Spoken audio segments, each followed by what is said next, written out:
আমরা এখন দেখলাম টয়োটা ফিল্ডার 2011 মডেল, 2017 রেজিস্ট্রেশন, 26 সিরিয়ালের এই গাড়িটি কি পরিমাণ ফ্রেশ এটা আমি মুখে বলে আমি কি ভাষা ইউজ করলে আপনারা বুঝতে পারবেন সেটা আমি জানি না। আর এই সত্যতা যাচাই করতে হলে আপনাদের আসতে হবে, গাড়িটি সরাসরি দেখতে হবে। সরাসরি আপনার নিজের চোখে না দেখলে এই গাড়িটি আসলে বিশ্বাস করা কঠিন যে এতটা ফ্রেশ গাড়িটি আছে। গাড়িটির নাম্বার প্লেট আর সামনে স্টিল বাম্পার খুলে দিলে এটা গাড়িটি ইউজ হয়েছে কিনা বোঝা খুব টাফ। এবং সিট কভারগুলো খুলে দিলে সিটগুলো এত ফ্রেশ এবং ইন্টেরিয়রটা মাইন্ড ব্লোয়িং, এতটা ফ্রেশ আমি কোন গাড়িতে এখন পর্যন্ত খুব কমই পেয়েছি, খুবই কম পেয়েছি এত ফ্রেশ ইউনিট। এবং তেলের গাড়ি যাদের পছন্দ তারা সরাসরি আপনারা দ্রুত যোগাযোগ করতে পারেন আমার সঙ্গে যোগাযোগ করতে পারেন এবং সরাসরি এসে গাড়িটি একটু দয়া করে এক ঝলক হলেও দেখে যাবেন। আপনাদের অনেকেরই অভিযোগ আছে যে আমার ভিডিওগুলো অনেক লং হয়ে যায়, এটা কথা ঠিক আছে, কিন্তু আমার ক্ষেত্রে ভিডিওটা অনেক ছোট হয়, অনেক কম হয়। হ্যাঁ, কারণ আমার মনে ভরে না যে আপনারা যেটুকু দেখালাম সেটুকু আমার তৃপ্তি আসে না।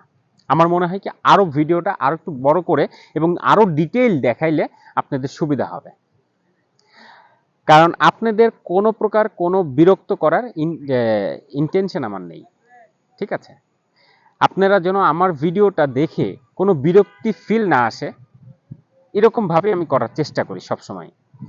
আমার ভিডিওটা দেখলে আপনার আমার গাড়িটি কি কন্ডিশনে আছে সেটা তো বুঝবেনই, প্লাস একটা ফ্রেশ ইউনিট, একটা ফ্রেশ গাড়ি কিনতে গেলে কি কি পার্ট দেখতে হবে, কি কি জিনিসগুলো দেখলে আপনি বুঝবেন যে এই গাড়িটি অ্যাক্সিডেন্ট হিস্ট্রি নেই, সেগুলো আপনি আমার এই ভিডিওটা দেখলে একদম A to Z বুঝে যাবেন। আপনি তখন উইদাউট হেল্পিং হ্যান্ড আপনি একটা ফ্রেশ ইউনিট আপনি কিনতে পারবেন। হ্যাঁ, তো আমি আমার গাড়িটি আর কোনো কিছু দেখানোর মনে হয় বাকি নেই, এমন কোনো পার্ট নেই যে আমি দেখাইনি। সবকিছু দেখিয়েছি এবং গাড়িটি ওভারঅল A ক্লাস আছে। পেপারস থেকে শুরু করে আলহামদুলিল্লাহ সবকিছু আপ টু ডেট আছে আলহামদুলিল্লাহ। গাড়ির কোথাও কোনো কাজ নেই, সবকিছু কি বলে সাসপেনশন থেকে শুরু করে শক অবজার্ভ, হ্যাঙ্গার, বুশ, সাসপেনশনের কোনো কাজ নেই আলহামদুলিল্লাহ, সবকিছু আপ টু ডেট আছে। তো আমি এখন গাড়িটির দামের ব্যাপারে চলে আসি। ঈদ উপলক্ষে এই গাড়িটি বিশেষ ছাড়ে আমি নিয়ে আসছি, বিশাল ছাড়ে নিয়ে আসছি। এই গাড়িটি আমি আস্কিং প্রাইস রেখেছি 14 লক্ষ, সরি, আমার এই গাড়িটির আস্কিং প্রাইস 15,55,000 টাকা। 15,55,000 টাকা। আপনি স্লাইটলি নেগোশিয়েবল। আপনারা জানেন আমার গাড়িতে আমি সবসময় অল্প কিছু টাকা প্রফিট মার্জিনে রেখে আমি গাড়িগুলো আস্কিং প্রাইস চাই। আপনারা আসবেন, সরাসরি দেখবেন, ইনশাআল্লাহ অবশ্যই গ্যারান্টি দিয়ে বললাম আপনাদের গাড়িটি পছন্দ হবেই। আমার ভিডিওটা দয়া করে সবার সঙ্গে শেয়ার করবেন, বেশি বেশি লাইক করে এবং সবার সঙ্গে শেয়ার করে সবাইকে দেখার সুযোগ করে দেবেন এবং কমেন্টস করে আরও কি কি দেখানো উচিত বা কোনো পার্ট দেখানো লাগবে কিনা সেটা আপনারা আমাকে জানাতে পারেন এবং আমাকে বেশি বেশি সাপোর্ট করবেন। আপনারা জানেন আমার আব্বু অসুস্থ, দয়া করে কোনো কথাই আপনারা কষ্ট পেয়ে থাকলে ক্ষমা সুন্দর দৃষ্টিতে দেখবেন এবং আমার আব্বুর জন্য দোয়া করবেন, বেশি বেশি আমার আব্বুর জন্য দোয়া করবেন।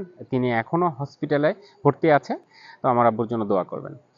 তো আর আমার সঙ্গে থাকতে আমার চ্যানেলটিকে অবশ্যই সাবস্ক্রাইব করে বেল আইকনটি অন করে দেবেন, আমার রেগুলার আপডেট আপনারা পেয়ে যাবেন ইনশাআল্লাহ। আপনাদের জন্য সবসময় আমি এখন থেকে রেগুলার ভিডিও করার চেষ্টা করব ইনশাআল্লাহ। আপনারা দোয়া করবেন আমি যেন সেটা আপনাদের জন্য বেশ আরও ভালো ভালো গাড়ি নিয়ে আসতে পারি আপনাদের সামনে।